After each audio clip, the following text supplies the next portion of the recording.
Buenos días a todos. Bienvenidos para esa penúltima sesión del ciclo de pláticas de frontera en ciencias, en computación matemática. Tenemos para esta plática el gusto de recibir a Maribel Hernández Rosales, del CIMBESTAR de Irapuato.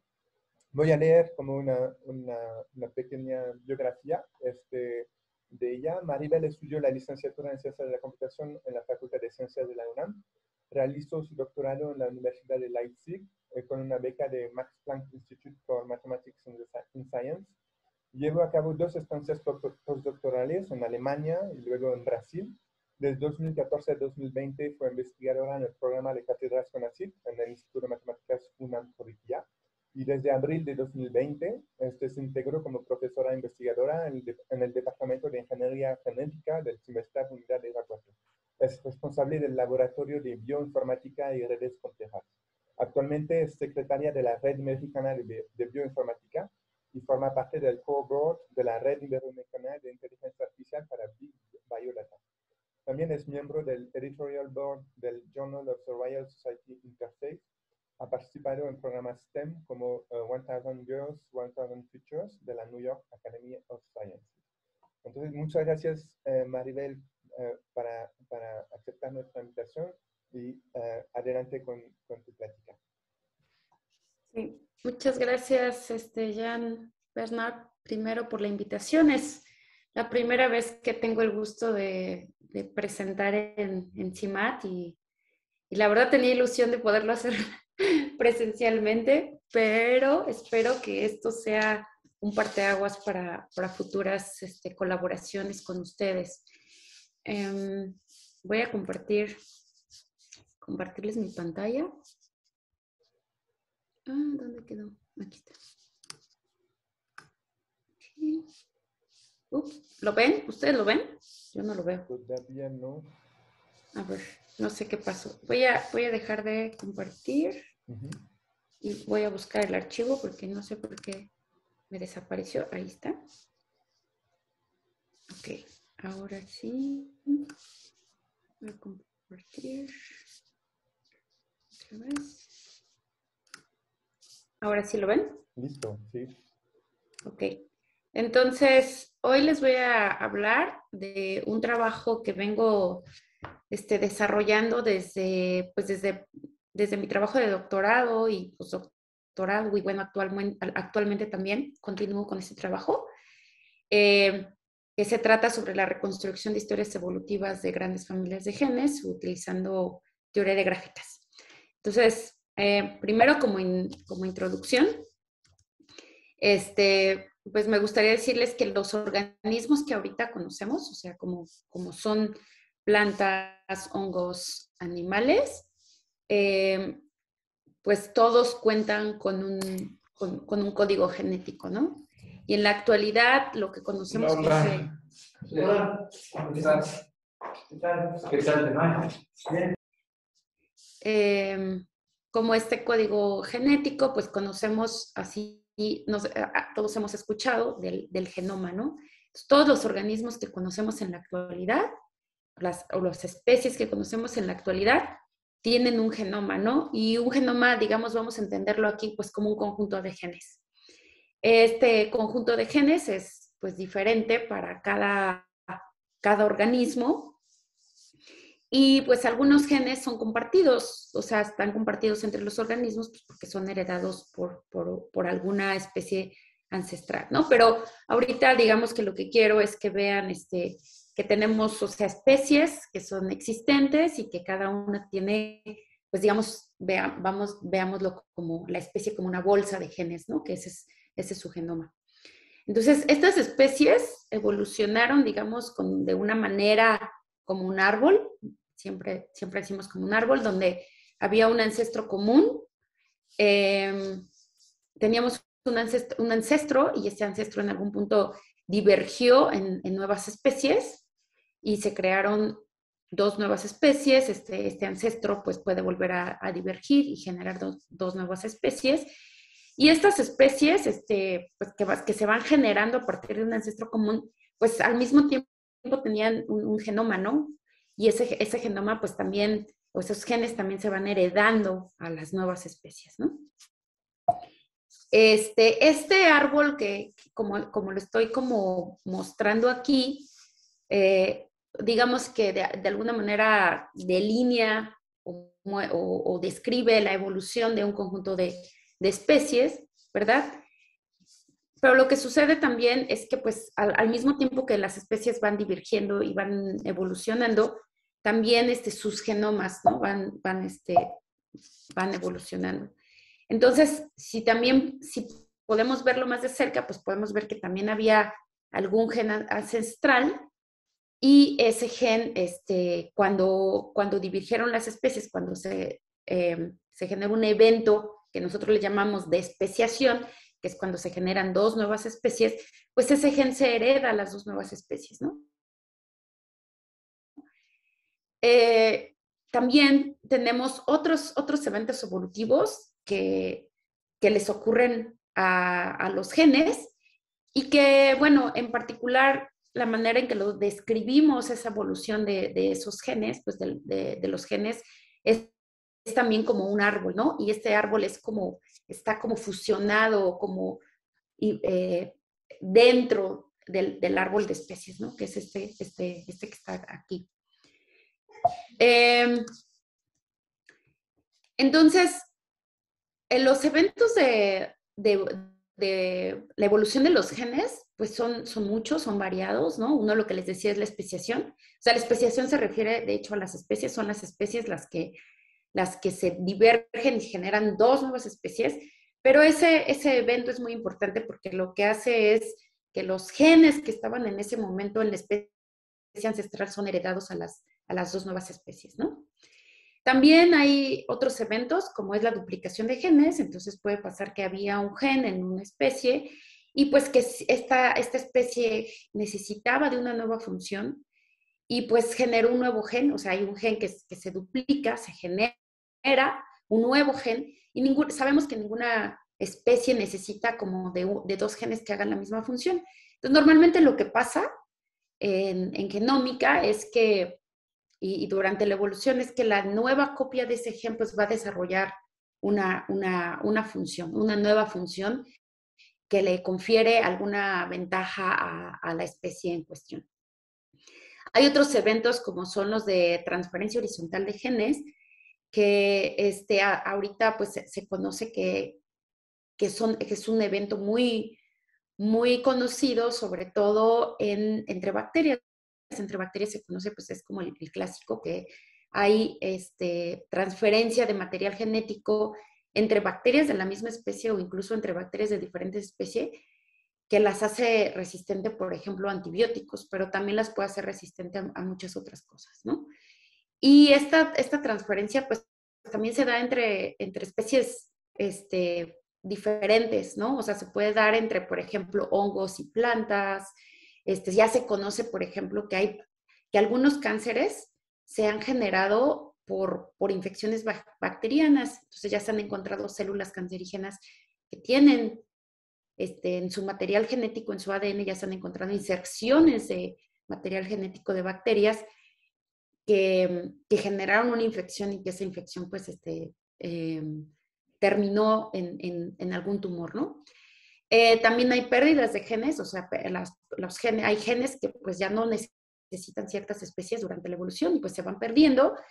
Y la manera en que se pierden es, o sea, realmente se pierden, se va degradando el gen, o una manera de perderse es que también pierde una función. Entonces el gen lo podemos identificar, pero no tiene ninguna función. Hay otro tipo de eventos como evolución convergente, rearreglo, retrotransposición, fusión, fisión de genes. Y bueno, un montón, pero no tengo tiempo de hablarles de todos, nada más quería mencionarles algunos, ¿no? De lo que es interesante para mí y de lo que pues vamos a hablar en esta charla. Entonces, como les decía, ¿no? Nosotros podemos tener diferentes especies y su evolución está como dibujada, la podemos dibujar como un árbol. Y este árbol, pues es este verde que ven aquí. Y este verde, pues, este árbol verde nos muestra la evolución de las especies A, B y C, ¿no? Como les decía, todas estas especies, pues descendieron de una especie ancestral que, digamos, estuvo acá. Y esa especie ancestral, pues, tenía un genoma, ¿no? Un conjunto de genes. Aquí estoy poniendo un ejemplo muy sencillo en donde estoy diciendo, bueno, pues el genoma ancestral consistía de un solo gen. Y yo quiero ver cómo ese gen evolucionó conforme las especies fueron divergiendo, ¿no? O sea, fueron surgiendo también. Entonces, siempre que pongo como un círculo o un punto rojo, me refiero a este evento evolutivo como una especiación. Entonces, quiere decir, este gen que estaba en el genoma ancestral o en la especie ancestral, divergió, o sea, la especie divergió y este gen se heredó a las dos nuevas especies, ¿no? Siempre que pongo estos cuadritos azules se refiere a una duplicación y entonces quiere decir que, bueno, ese gen sufrió este evento evolutivo, que es una duplicación, se generó una nueva copia y por lo tanto, pues, la especie va a contar con dos copias de este gen. Aquí, por ejemplo, lo que estoy mostrando, pues, es que también sucedió una duplicación. Esos dos genes están existiendo en una especie ancestral y, bueno, por eso hay como dos copias y cuando esta especie diverge y se generan dos especies, pues las dos copias son heredadas a las dos nuevas especies, ¿ok? Otro evento es la transferencia horizontal que les comentaba, que eso tiene que ver, no tiene que ver con una relación vertical como de herencia, ¿no? Cómo se va heredando la especiación, por ejemplo, cuando hay especiación se hereda el gen, cuando hay duplicación los genes se heredan.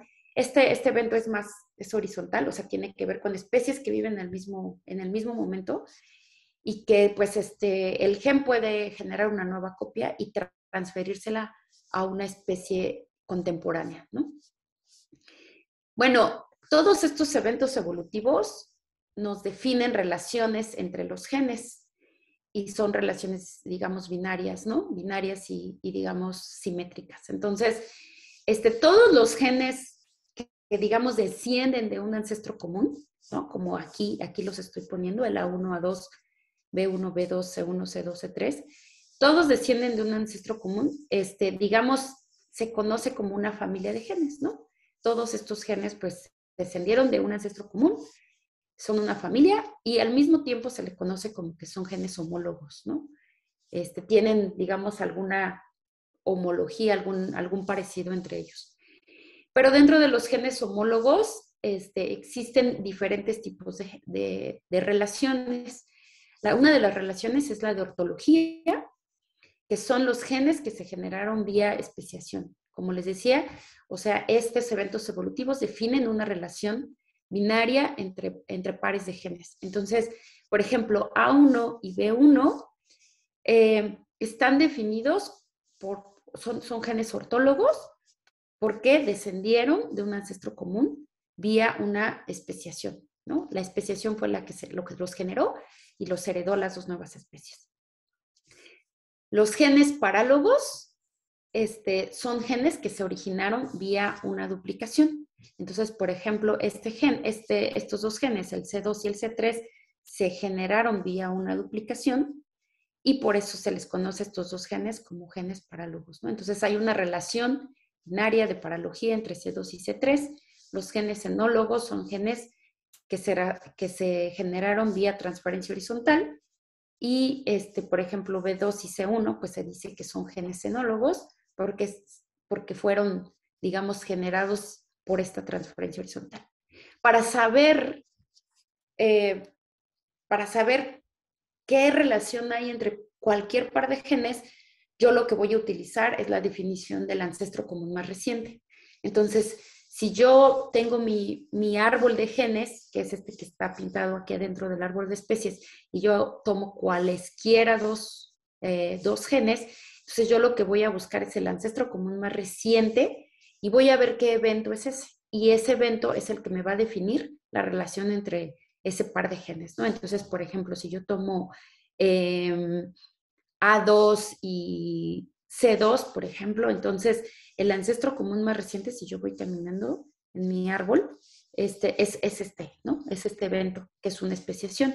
Entonces yo voy a decir que A2 y C2 son genes ortólogos porque son producto de una especiación. Entonces son relaciones binarias y esta relación binaria está definida por el ancestro común, por el evento que haya sucedido en el ancestro común más reciente. ¿Ok?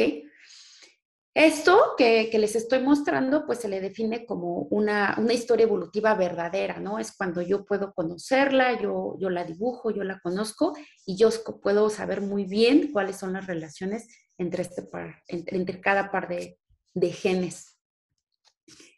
Bueno, hay otros tipos o sea, ya más refinados de relaciones entre los genes y esto tiene que ver con los efectos que hace la duplicación de los genes. Entonces, si yo tengo una duplicación y después después de esta duplicación ya no tengo ninguna especiación, o sea, esta duplicación sucedió después de una especiación y ya no tengo ninguna otra especiación, pues los genes normalmente se van a quedar en la misma especie. Entonces, ese tipo de genes se les llaman genes imparálogos. Sin embargo, puede pasar lo de este lado, que puede pasar que hay una duplicación y después de esa duplicación haya una especiación en donde se heredan los genes a las nuevas especies y entonces los genes, por ejemplo, A1 y B2, si aplicamos lo que les acabo de decir, el ancestro común más reciente, vemos que estos dos genes fueron el resultado de una duplicación y por lo tanto estos genes son autoparálogos. ¿Okay? Estas duplicaciones pues también perdón, no sé qué pasa. Estas duplicaciones, bueno, también como nos están generando varios genes en diferentes especies, también podemos tener un conjunto de genes que son coortólogos a otro conjunto de genes. ¿Qué quiere decir esto? O sea, todos los genes de este subconjunto de genes en esta especie, todos ellos, ese subconjunto, son ortólogos a otro subconjunto de genes en la otra especie. En este caso, por ejemplo, A1 es ortólogo a C1, ¿no? Su ancestro común más reciente es una especiación. Y lo mismo con A1 y C2, y luego lo mismo con A2 y C1 y A2 y C2, ¿verdad? Entonces, su ancestro común más reciente es una especiación, entonces son coortólogos. Ok, entonces nada más para que me entiendan, para un público más en matemáticas, digamos que todas las relaciones que están definidas por un círculo rojo, digamos cuyo ancestro común es un círculo rojo, son genes ortólogos y los demás no lo son, ¿no? Los que están definidos por cualquier otra especie, otro evento evolutivo. Hay cosas que suceden en la evolución que luego hace muy difícil identificar cuáles genes son ortólogos y cuáles no lo son. Entonces, por ejemplo, si yo tengo una duplicación en una especie ancestral y después se generan dos copias y estas copias deberían de ser heredadas a las dos nuevas especies cuando se genera la especiación. Pero resulta que una de estas copias se pierde, o sea, este gen se puede perder en una de las especies y la copia se puede perder en la otra especie. Entonces, yo no voy a observar estos genes en la actualidad. En la actualidad yo voy a ver un gen que se heredó de un ancestro común y un gen también que se heredó. Entonces, yo los voy a predecir probablemente como ortólogos, pero en realidad pues no son ortólogos, sino son genes que en realidad son parálogos, autoparálogos, pero pues que no tengo la información, como no puedo observar estas pérdidas, no las veo, no lo sé, en mis genomas solamente veo conjunto de genes que existen en este momento. Entonces, probablemente los voy a predecir como ortólogos, por eso se les dice pseudo-ortólogos. Otro efecto que puede suceder es que yo puedo tener que tengo una transferencia horizontal de un gen hacia una especie y luego, después de un tiempo evolutivo, pues puede pasar que ese gen genere una copia que es transferida horizontalmente a la especie de regreso. Y bueno, pues estos dos genes probablemente yo los voy a ver como los voy a ver en el mismo genoma, pues probablemente se van a ver como parálogos porque no voy a poder observar como esta cadena, digamos, de transferencias horizontales consecutivas. Entonces los voy a predecir como parálogos cuando en realidad son xenólogos, ¿no? Entonces, bueno, nada más quería mostrarles un par de ejemplos de eventos evolutivos, digamos, complejos o historias evolutivas complejas que nos hacen a veces un poco complicado entender o saber cuál es la relación, esta relación binaria entre pares de genes. La identificación de genes ortólogos, la distinción en particular, no solamente la identificación, pero la distinción de genes ortólogos, parálogos y xenólogos, son muy importantes en varios campos de la genómica, de la biología, de la medicina, como es la genómica comparativa. La genómica comparativa lo que nos va a permitir es comparar especies y comparar sus genomas, ¿no? O sea, esa bolsa de genes que cada uno tiene nos permite compararla y eso nos lleva también a poder identificar nuevas funciones, ¿no? Que eso ya tiene que ver con genómica funcional. Si yo lo que se conoce de los genes ortólogos, que son heredados por un ancestro común, es que son genes que son muy bien conservados, o sea, su secuencia se conserva, es muy parecida, pero además conserva su función. Quiere decir que si el ancestro que me heredó ese gen, no sé, ese gen le daba la función de tener agarre en las patas, por ejemplo, algún animal, y se hereda a las dos nuevas especies, pues ese gen probablemente va a tener la misma función en las dos nuevas especies. Entonces, los genes ortólogos se conoce que son genes muy bien conservados, tanto en secuencia como en función. Entonces, si yo quiero ahora, tengo un nuevo organismo que se está secuenciando y que yo quiero identificar las funciones de esos genes, normalmente lo que se va a hacer es identificar si hay en las especies que ya se conocen y que ya son bien estudiadas, si hay algún gen muy similar en secuencia, porque si es muy similar en secuencia, probablemente va a hacer la misma función. Entonces es un gen ortólogo. Y bueno, pues y lo que es el tema de esta plática, pues es que este tipo de genes también nos ayuda a hacer la reconstrucción de la evolución, ¿no? La diferencia entre estos genes, por ejemplo, que se generan por especiación, que son los ortólogos, que son genes bien conservados, con funciones bien conservadas, es diferente, por ejemplo, a los genes que se generan vía duplicación, que son genes que normalmente se generan por una necesidad de generar una nueva función. Entonces, el gen tiene mucha presión para evolucionar, tiene que evolucionar muy rápido, por lo tanto, tiene que generar cambios en su secuencia y una vez que se adapta al genoma con esos cambios, puede probablemente generar una nueva función. Entonces, bueno, pues es importante poder distinguir este tipo de genes. Algunos ejemplos de qué es lo que hacen los diferentes tipos de genes. Como les comentaba, ¿no? O sea, los genes de transferencia horizontal se conoce que en bacterias, o sea, es el ejemplo clásico, pueden transferirse material genético. Hay diferentes mecanismos para transferir este material genético, pero pues siempre hay como un donador y un receptor que recibe el material genético. Y pues estas bacterias son bastante abusadas, diríamos yo, porque identifican cuál es esa secuencia que les confiere esta resistencia a antibióticos y se la transfieren a otras bacterias para que también puedan tener esta resistencia a antibióticos. Entonces, si nosotros podemos identificar cuáles son esas secuencias o esos genes que son transferidos horizontalmente entre bacterias, que nos permite saber que esos son los que les confiere esta resistencia, pues eso puede servir como targets terapéuticos, ¿no?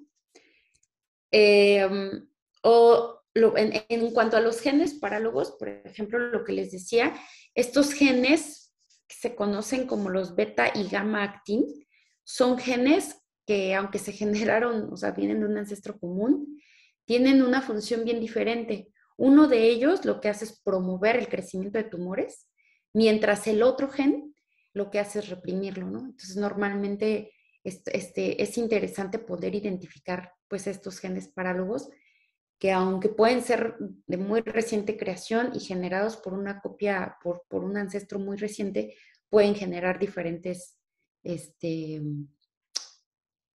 funciones.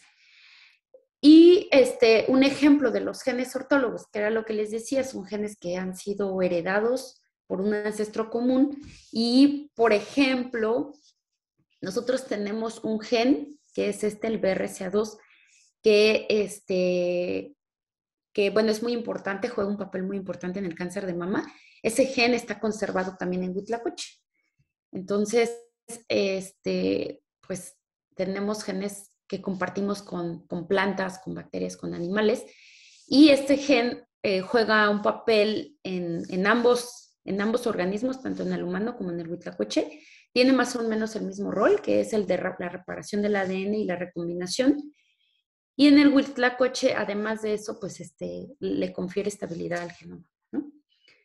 Bueno, y pues nada más es otro ejemplo de, o sea, hay muchísimos genes que se han, hay como el organismos modelo, tal como, por ejemplo, Arabidopsis thaliana, que es el organismo modelo en plantas, que ya se encontraron muchísimos genes que son compartidos con el humano, y pues a veces se utilizan la planta como para experimentar, ¿no? Para hacer experimentos que de otra manera serían muy agresivos en el humano. Y tienen funciones muy importantes y son funciones compartidas. Bueno, entonces, ¿cómo identificamos normalmente estos genes? O sea, si nos fijamos en los genes ortólogos que son los que, digamos, me interesaría a mí identificar, porque son genes que nos hablan de la evolución, o sea, descendieron de un ancestro común y tienen la misma función, ¿no? Algo que sabemos es que su secuencia es muy, muy conservada, entonces es muy parecida. Entonces hay varios métodos para identificarlos que se basan en la similitud de secuencia. Entonces, uno de estos métodos es una herramienta que se llama Proteinorto, que yo tuve la fortuna de participar en su desarrollo. Lo que hace es, pues es como les decía, tienen especies y tienen un conjunto de genes en cada especie, y lo que se hace es una comparación de secuencia de todos los genes de una especie contra todos los de la otra, y así, ¿no? Como todos los pares posibles. Y lo que se hace es crear un grafo en donde cada gen es representado como un nodo, y el mejor hit, digamos, o sea, con quien tiene mayor similitud y el mejor alineamiento posible, esa secuencia, pues o sea, se marca como una arista, ¿no? Y esto se hace así como recíprocamente, ¿no? Entonces se les llama como best bidirectional hits. Ups. Una vez que tenemos estos hits, este grafo lo que se le hace es aplicarles algoritmos de clustering. Los algoritmos de clustering nos ayudan digamos, a quitar como relaciones de ortología que tendrían poco sustento, y luego pues ya se reporta, ¿no? ¿Cuáles genes serían ortólogos a cuáles? Entonces, es una manera de estimar cuáles genes serían ortólogos, y a partir de ahí nosotros queremos identificar o queremos reconstruir la historia evolutiva de ese conjunto de genes. ¿Qué quiere decir con eso? Queremos que, dada una estimación, de esta ortología, le llamo ahora yo mi grafo de ortología, yo quiero reconstruir su historia evolutiva. Si yo no tengo este grafo, pero yo conociera, ¿no? Yo tuviera la capacidad de conocer muy bien la historia evolutiva de un conjunto de genes, pues es muy fácil, como les decía, pues identificar esta relación binaria entre cualquier par de genes. Yo pudiera decir exactamente quiénes son ortólogos, quiénes son parálogos o quiénes son xenólogos o de otra relación. Pero en la realidad, pues es que esto no lo conocemos, o sea, solo tenemos una especie, sabemos que en esa especie radica un conjunto de genes y eso es todo lo que conocemos. Y todo lo demás, o sea, la historia evolutiva que está como dibujada como un árbol de genes, la topología de ese árbol, la etiquetado, digamos, de los eventos evolutivos en los nodos internos de ese árbol e incluso la topología del árbol de especies, de donde ese árbol de especies de genes, digamos, mapea o donde estén fusionado, todo eso lo tenemos que inferir a partir de la información que tenemos sobre los genes y las especies. Entonces, la manera que podemos empezar es a decir, bueno, yo puedo tener un conjunto de genes, puedo tener una estimación de cuáles son ortólogos, ¿verdad? Y a partir de ahí, yo debo, con esta información, poder reconstruir esta historia evolutiva. Eso es lo que queremos. Con esta estimación, yo quiero reconstruir esta historia evolutiva.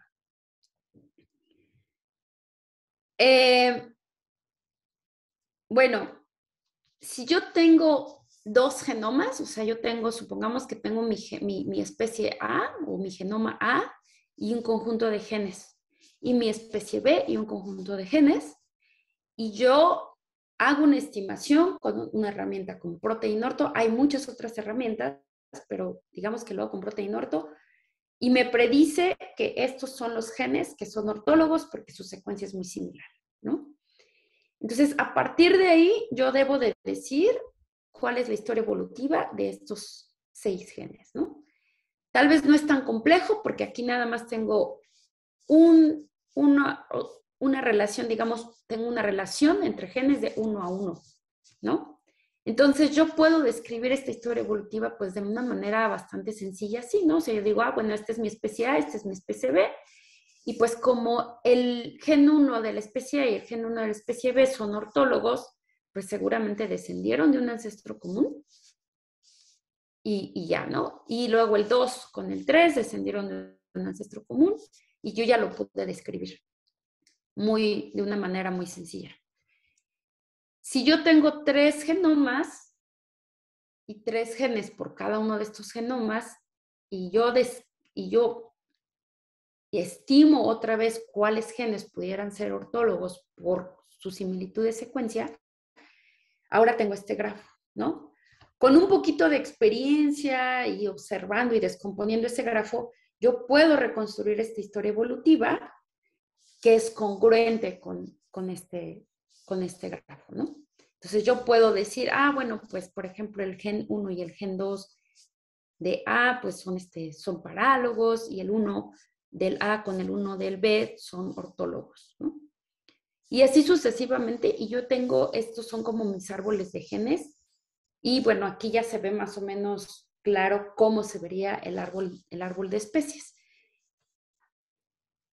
Pero lo que quiero que vean es que a partir de estas relaciones, yo debe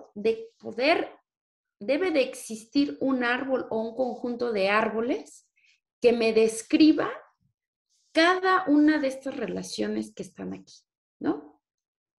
Todo debe de ser congruente. Cualquier historia que yo describa aquí debe de ser congruente con cada una de las relaciones que yo estoy describiendo en mi grafo. Esto es con unos poquitos de genes y unos poquitos de genomas. Pero ahora imagínense que tengo un grafo de este estilo, donde ya tengo, donde los colores son mis especies, ¿no?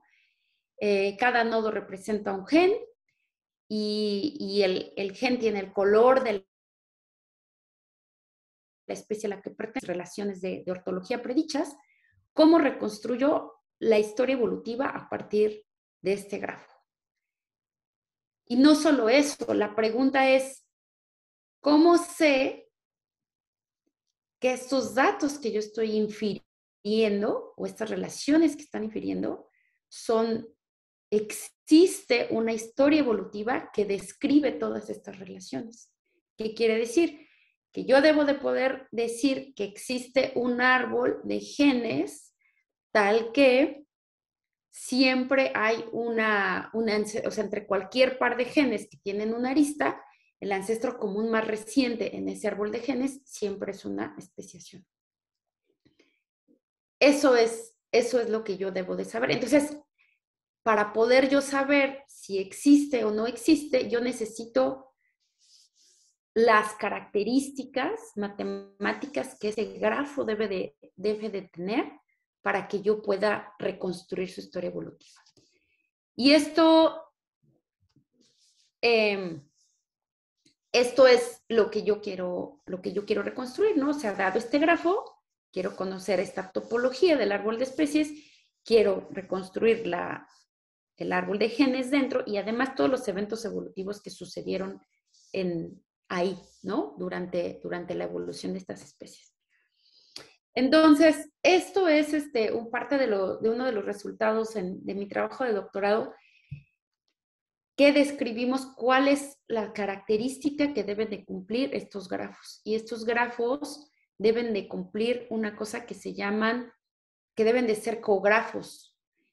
Y cografo quiere decir Complement Reducible Graph. ¿Qué quiere decir? Este es un grafo que se puede reducir por medio de complementos a grafos simples, que son nodos huérfanos, nodos sencillos o singletons. Por ejemplo, yo tengo este grafo es un cografo. Si yo obtengo el complemento de este grafo, pues ahora voy a tener, aquí me faltó el B, perdón. Este es el complemento de este grafo, ¿ok? Este grafo ya es disconexo. Si lo separo, lo pongo más en las componentes en que se separaron, pues ahora son estas. Y hago lo mismo con cada una de las componentes conexas del complemento. Entonces ahora saco para cada una de las componentes conexas su complemento, y para esta pues voy a tener es el complemento. Para esta voy a tener este complemento. Aquí ya tengo unos singletons, obtengo el complemento y entonces ya lo descompuse en todos sus elementos más simples, ¿no? Entonces esa es una característica muy interesante de lo que se llaman los cografos, que son grafos que se reducen mediante complementos.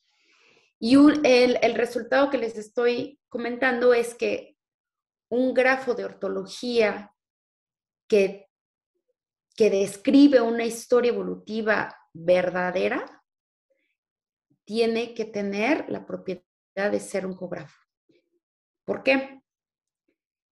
Hay una cosa, los cografos tienen otra definición, que además son grafos libres, se les llama P4-free graphs, porque son grafos que son libres de P4s.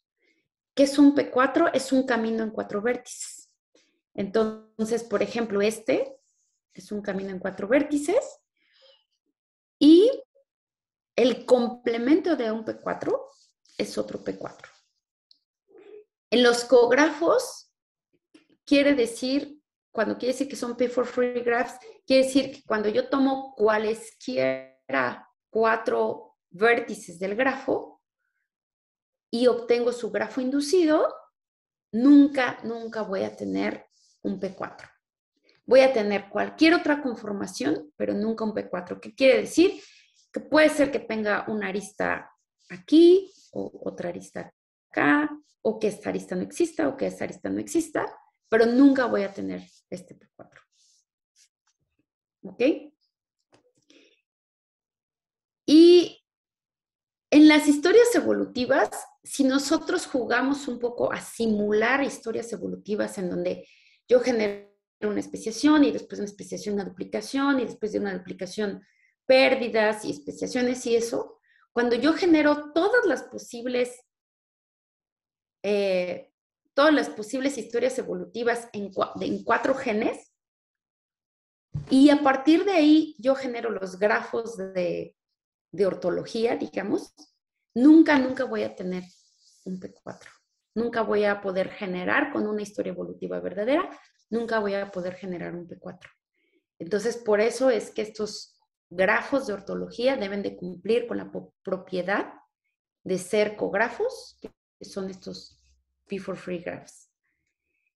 Otra propiedad interesante de los cografos es que por medio de esta descomposición que les mostré de complementos, ustedes pueden, más bien este cografo tiene una representación única que se le llama un coárbol. Y el coárbol tiene en este coárbol tiene toda la información del árbol, del grafo. Entonces aquí, en este coárbol, las etiquetas van a ser 1 o 0 en sus nodos internos y solamente va a haber un 1, para cualquier par de hojas en el árbol. Si ustedes toman cualquier par, si el ancestro común más reciente es un 0, ese nodo, esos genes no están conectados en el grafo, en el cografo, y si es un 1, esos genes sí están conectados en el cografo, ¿no? Entonces, por ejemplo, A y D, el ancestro común más reciente es un 0, A y D no están conectados en mi cografo. A con B, por ejemplo, el ancestro común más reciente es un 1, entonces A con B sí van a estar conectados. Entonces, todas estas aristas que están aquí, todas, van a tener sentido en este árbol, que es un coárbol. Y bueno, pues ya siendo como el mapeo con nuestras historias evolutivas, podemos ver que pues esto se parece a un árbol de genes en donde los unos son especiaciones y los ceros son otra cosa, pueden ser duplicaciones u otro evento evolutivo, ¿verdad? La manera de pasar desafortunadamente no tengo tiempo para hablar de todos los algoritmos que se usan en este tipo de problemas, pero la manera de pasar de un cografo a un coárbol es por medio de un método que se llama de descomposición modular, que es muy interesante. Una vez que yo tengo un cografo, yo ya puedo obtener un coárbol y eso ya es una primera aproximación a una historia evolutiva verdadera de este conjunto de genes. ¿Qué pasa cuando hay ruido en los datos? Cuando hay ruido en los datos, pasa, por ejemplo, lo siguiente, ¿no? Si yo tengo que estas son mis estimaciones de ortología, y yo quiero definir el árbol, ¿no? El árbol que representa todas las historias evolutivas, que representa es la historia evolutiva de este conjunto de genes, y yo quiero conocer cuáles son los eventos evolutivos que dieron origen a esas relaciones entre los genes, pues va a haber nodos, digamos, en mi árbol de genes que no voy a poder decidir si son genes de especiación perdón, son eventos de especiación o de otro tipo. Y eso es por este ruido, porque pueden existir P4 inducidos en mi grafo, ¿no? Entonces, ese P4 inducido no me permite definir este evento evolutivo porque el ancestro común más reciente de A y D es este nodo. Y, por ejemplo, aquí A y D están conectados, son conexos, entonces este evento evolutivo lo debería de ver como una especiación. ¿verdad? Entonces, porque descendieron de un ancestro común, entonces debería ser una especiación. Pero por otro lado, C y E, ese nodo es el mismo ancestro común y en mi grafo de ortología, digamos, estimado, pues no están conectados. Entonces, eso me diría que no fueron el producto de una especiación. Entonces, por un lado, unos me dicen que sí, o sea, ciertas relaciones me dicen que esto debería ser una especiación, y otras me dicen que no, entonces no puedo definir esto, ¿no? Entonces eso es cuando tenemos como ruido en nuestros datos, y el ruido afortunadamente lo pudimos caracterizar también matemáticamente como P4s. Una vez que nosotros identificamos, o sea, si nosotros tenemos un árbol de especies y un árbol de genes identificados, bueno, digamos un árbol de genes identificado, pero además tenemos su etiqueta, ¿no? Están etiquetados los nodos internos y podemos saber qué eventos evolutivos sucedieron. Una vez que tengamos eso, nosotros podemos mapear este árbol de genes en el árbol de especies, y cuando ese mapeo sucede podemos, bueno, perdón, primero a ese mapeo se le llama la reconciliación de árboles de genes en árboles de especies, y esa reconciliación nos permite ubicar dónde, en qué momento, digamos, de la historia evolutiva de las especies sucedieron las duplicaciones de los genes, y también nos permite inferir pérdidas de genes. Y eso es a donde queremos llegar, o sea, todas estas caracterizaciones matemáticas, todo este mapeo, cuando un mapeo de un árbol de genes es válido en un árbol de especies, o cuando de hecho existe un árbol de especies para el cual que sea un árbol de especies para cierto árboles de genes dado, bueno, también tiene que ver con caracterizaciones matemáticas en teoría de gráficas, y esto es al final lo que queremos obtener. Así es como queremos reconstruir nuestra historia evolutiva. Bueno, pregunta, ¿puedo? Sí. Sobre la reconciliación, el árbol de especies es un producto, ¿verdad? O sea, o es algo que te dan a priori del árbol, con el árbol de genes.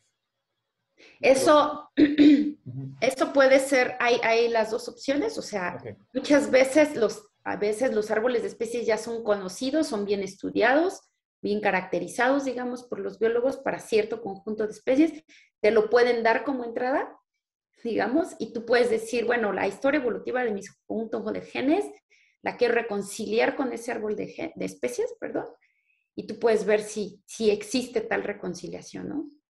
Okay. O bien, puede ser que no tengas un árbol de especies dado y tú puedes inferir ese árbol de especies a partir de los árboles de genes también. Pero con condiciones, ¿verdad? O sea que Sí, no hay siempre ciertas se puede. condiciones. Sí, hay ciertas condiciones.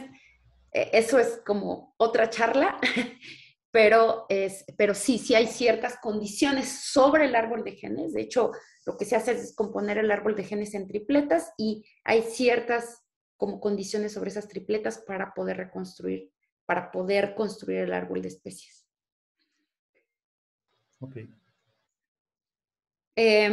Bueno, y volviendo al ruido, o sea, yo no puedo, yo cuando trabajo con biólogos o con gente interesada en estudiar un conjunto de genes y estudiar su historia evolutiva, pues no sirve mucho cuando yo no puedo reconstruir la historia evolutiva, porque digo, bueno, pues hay ruido en tus datos, y eso es algo muy común, hay ruido en los datos muy comúnmente, y entonces, ¿qué es lo que yo hago, no?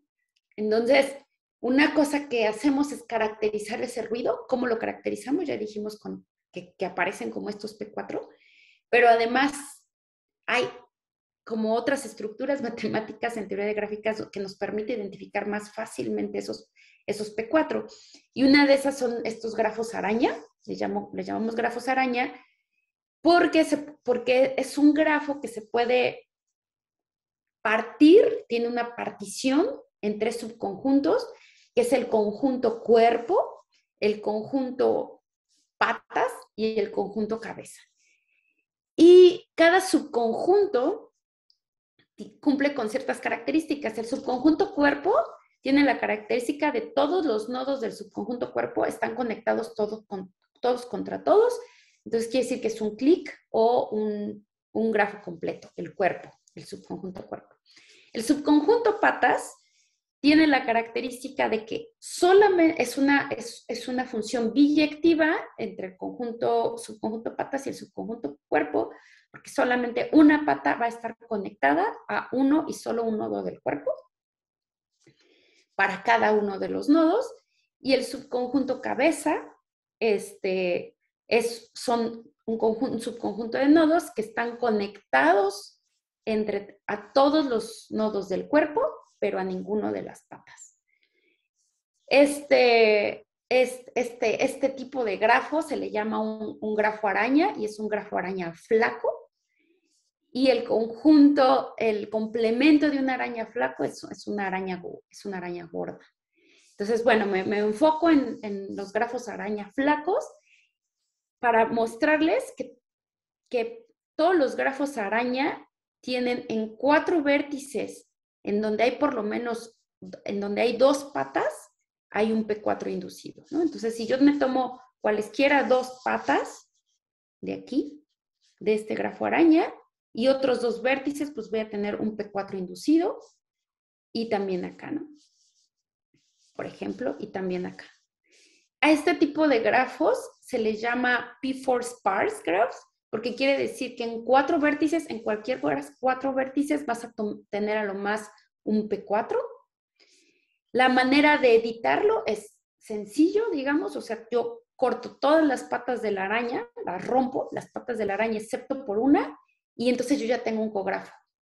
Ya lo convertí en un cografo, y entonces digamos que yo puedo tener, ya teniendo un cografo, puedo tener un coárbol y por lo tanto una primera aproximación de una historia evolutiva de un conjunto de genes, en caso de que todos estos nodos representen genes.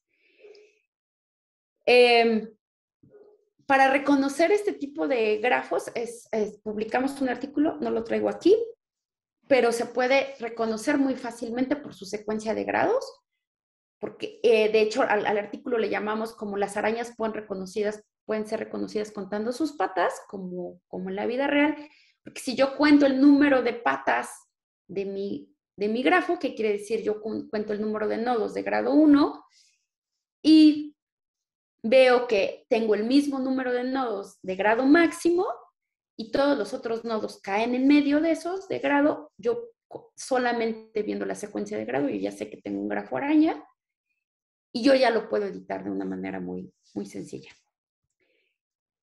Hay otro tipo de ruido, por ejemplo, hay este ruido que en 5 nodos tú puedes tener más de un P4 inducido, ¿no? Y estos son los subgrafos que le llamamos subgrafos prohibidos, que son los que existen muchas veces en nuestros datos, y pues que esos son los que caracterizamos como ruidos. Para convertir un grafo arbitrario en un cografo, se le llama el problema de edición de cografos. Ese problema es un problema NP completo, y por lo tanto siempre tenemos que buscar como heurísticas para poder editar ese grafo, ¿no? Una cosa que hicimos una vez que caracterizamos este ruido, pues como este tipo de subgrafos, fue calcular un proyecto en el que lo hicimos fue en datos de todos los E. coli del mundo, de todos los genomas, bueno, no del mundo, pero los que teníamos. Calculamos el ruido cuantificando el número de subgrafos prohibidos de cada tipo, y vimos, por ejemplo, que en estos datos había que es el kite y el cofork, que de hecho se parecen mucho, el kite y el cofork. Son grafos que se parecen y eran los más abundantes en estos datos. Entonces, platicando con el biólogo que nos pasó estos datos, dijimos, oye, ¿por qué esto está interesante? Fue bastante digamos, un encuentro interesante, porque él se dio cuenta que estos genes que generan, en donde vemos ese ruido, son genes que se fusionan o genes que se fisionan, y como nosotros no estamos estudiando esos eventos o no los tomamos en cuenta, pues nos aparecen como ruido en nuestros grafos, pero en realidad es que estamos observando otros eventos evolutivos.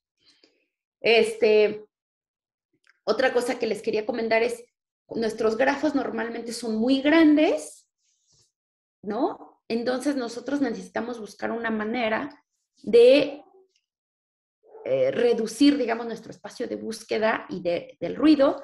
Entonces nosotros aplicamos un método que se llama de kernelización, que también se hace por medio de esta descomposición modular que les comentaba, de manera que ustedes pueden reducir su grafo a un kernel, y en este kernel es muchísimo más fácil identificar el ruido, ¿no? Ya es una representación mínima de ese grafo. De hecho, aquí si lo pueden ver, este es un grafo araña con cuerpo 2 y 2 patas y un nodo cabeza. Y bueno, si yo corto cualquiera de las 2 patas, yo ya tengo un cografo. Lo que hicimos con todos estos resultados que he estado trabajando es crear una herramienta en donde lo que hacemos es inferir los ortología. A partir de ahí aplicamos varios métodos para quitar el ruido, inferir los árboles de genes y a partir de ahí hacer reconciliación con el árbol de especies y entonces pues hacer inferencias sobre las historias evolutivas. Una de las cosas que hicimos fue reconstruir la historia evolutiva de tRNAs en primates y bueno, también en el fruto de la mosca. Estos son los cografos que vemos y bueno, aquí es la historia evolutiva donde vemos cuántos genes eran ancestrales, cuántos se pierden, cuántos se duplicaron, ¿no? Y un estudiante mío de licenciatura que empezó a trabajar conmigo desde como quinto semestre tomó toda esta teoría y la implementó en una herramienta que le pusimos Revolution Tool, que es Reconstruction of Evolutionary Histories Tool y que la pueden encontrar aquí. Y ahora pues ya la estamos aplicando a varios proyectos. En particular, acabamos de publicar este artículo en donde estudiamos un tipo de genes, que son genes sinintrones, que juegan un papel importante en el desarrollo del cerebro durante un estado embrionario. Y descubrimos, bueno, que hay un clúster de genes, de estos genes, que está bien conservado en diferentes especies, ¿no? Como es en el humano, el chimpancé, la rata, el ratón, el marsupial y el pollo. Y esta es como una de las salidas de la herramienta donde pueden verse el árbol de especies, los árboles de genes, las duplicaciones. Aquí yo sé que se ve muy chiquito, pero son cuadritos azules y luego se ven unos puntitos negros o tachecitos negros que son lo que inferimos como pérdidas de genes. Y bueno, ya para terminar, creo que me pasé el tiempo. Nada más que decir, bueno, estos genes son muy importantes, los seguimos estudiando, juegan un papel muy importante en cáncer y en enfermedades, incluso en plantas. Y les estoy mostrando estos pósters. Estos pósters son pósters pintados a mano, que yo los he presentado en varios congresos. Nada más para enseñarles que, bueno, que uno puede hacer cosas divertidas con matemáticas en pósters. Todo esto es trabajo de lo que les estoy presentando, que lo decidimos hacer divertido, ¿no? De una manera divertida, a pesar de yo tener 2 manos izquierdas, pues me tardo mucho, pero es muy divertido poder plasmar estos resultados de una manera, digamos, chistosa. Este es el artículo del que les hablaba de las arañas y bueno, ya se volvió más o menos una tradición en mi grupo hacer póster después de estos y ya es uno que realizó una de las estudiantes en el grupo. Y bueno, pues nada más quiero agradecer. Este es el estudiante José Antonio Ramírez Rafael, que programó todo esto, todos los algoritmos, la herramienta. Dulce, Katia han también contribuido en pequeñas partes de la herramienta. Este proyecto ha sido financiado ya por algunos años por el CONACYT y el DAD de Alemania. Y pues muchas gracias a ustedes por la invitación y por la atención. Muchas gracias. Por curiosidad, Dulce, ¿será Dulce que estudió en el DEMAT? Sí, Hace- es sí, ella. claro. Sí, Ok. sí, Sí, sí, sí, sí. sí, ella estudió ahí. No me acuerdo. Qué bueno que la recuerdan. Ujú. Bueno, ella ha trabajado, ya no presenté aquí la parte de transferencia horizontal, pero ella fue estudiante mía y trabajó caracterizaciones matemáticas de la transferencia horizontal. Ok. Pues muchas gracias por la plática, estaba muy, muy, muy interesante. Podemos, a ver, a tomar preguntas del público. Seguro habrá. Doctora, que atrás de mí está bien. Eh, yo tengo... Aquí veo que hay sí, en si el chat, quieres. a ver. Sí, en el chat ya vi. A ver. Me preguntan si puedo Ah, compartir el sí. link de la herramienta. Sí, ahorita se los pongo. Y el coárbol que se obtiene depende del algoritmo. O es único, el coárbol es una representación única del cografo, no importa el algoritmo con el Ok. que se. De hecho, eso tenía la duda también. Si, entonces, entiendo que si te limitas a especiación, ¿verdad? Entonces tienes para un cógrafo un mapeo hacia un único árbol, ¿verdad? De hecho, más bien, esta propiedad de cografo se cumple para cualquier relación binaria que tú decidas. Ok. O sea, si tú quieres, o sea, si tú dices, bueno, yo lo hago para ortología, y entonces tienes tu árbol, tu grafo de ortología, se va a cumplir que es tiene que ser un cografo para que represente una historia evolutiva verdadera. Ok. Si lo haces para paralogía, va a ser lo mismo. Ah, ya. O sea, podrías hacer lo mismo para duplicación o para otros eventos. Ujú, Bueno, sí. ok. Y la otra duda es, bueno, más bien curiosidad, porque no conozco bien el tema, pero digamos, eh,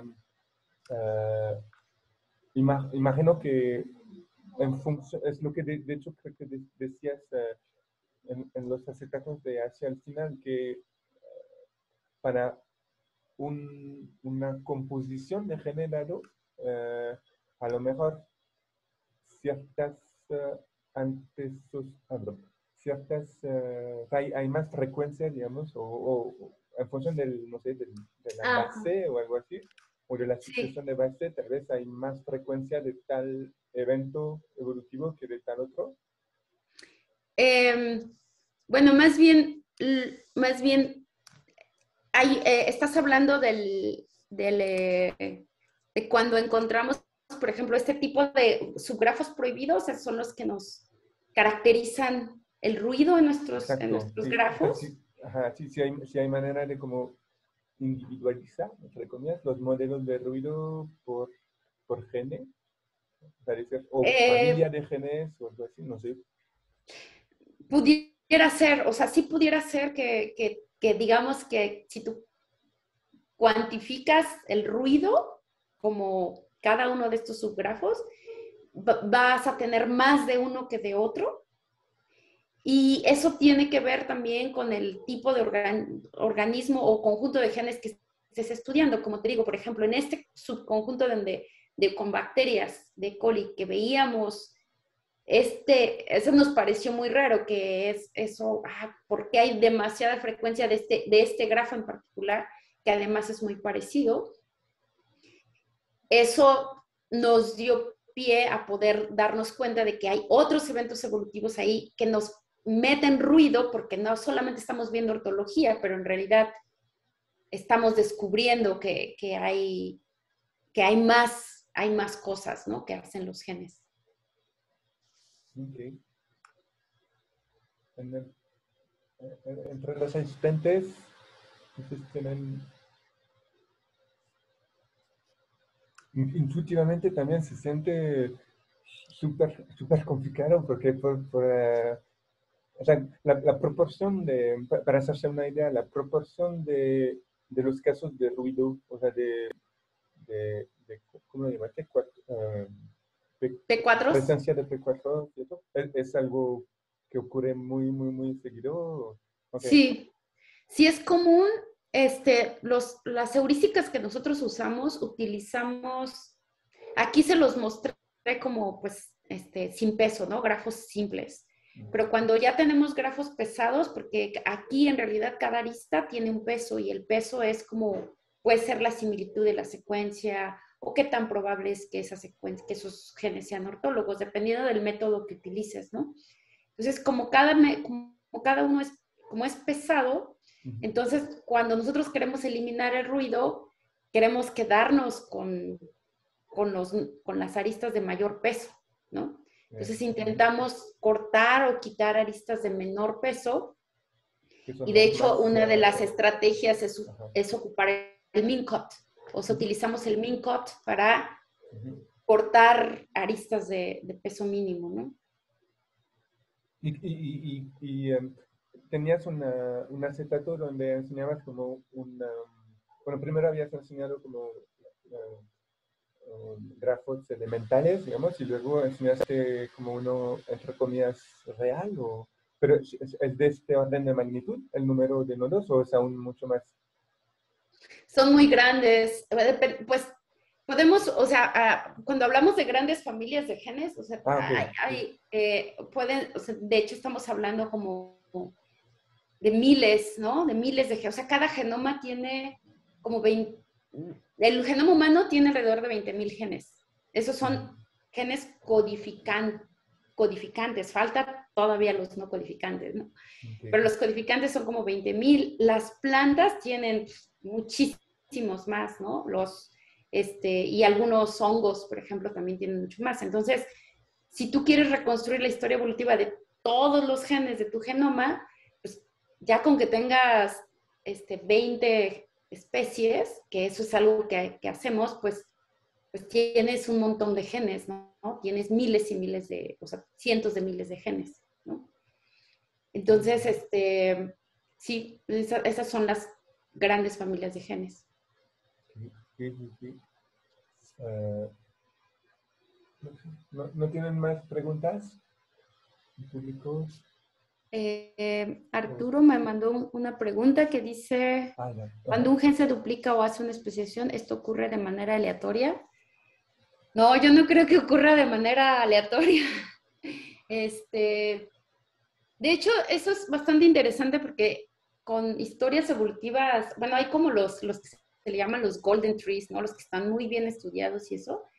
Hay como ciertas probabilidades de que suceda, ¿no? O sea, estudiando como que todas estas historias evolutivas se han ido como estudiando cuáles son estas probabilidades y no parece que sucedan de manera aleatoria. Las topologías de los árboles de especies, por ejemplo, y de genes, tampoco son de manera aleatoria, o sea, no puedo como generar así aleatoriamente un árbol y decir que eso se parece a uno real, sino tienen ciertas topologías.